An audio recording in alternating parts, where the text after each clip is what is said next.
सकाळपासून भांडणं करायला लागल्या आणि अशी बडबडते एकदा चालू झाली की तोंडाचा पट्टाच बंद करत नाही. अरे मला बडबडायचा चान्स पण देत ना. काय तर आयडिया केली पाहिजे.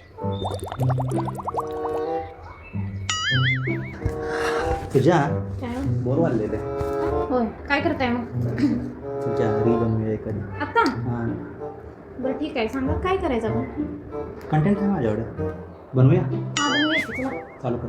हां एक मिनिट केला चला केलं मग तुझ्या हां माझ्या शर्टाच्या खिशात पण 500 रुपये होते. नाही काय नाही म्हणजे सांगतास 500 रुपये होतं त्यामध्ये. आपल्या डोळे झाकून कपडे घेतोस काय? कांदळी झालीस की काय? 500 रुपये खराब केलंस माझं. कोण काय करणार आता? हो डायला रील करायला लागलोय ना आपण आता रीलच सांगते, रीलमध्येच तुम्ही एवढं का ओरडायला लागलाय काय खरोखर ओरडाय मिळत नाही म्हणून रीलमध्ये ओरडायला लागलाय हां रीलच करत नाही तुमच्यावर जा तिकडं रील करायचं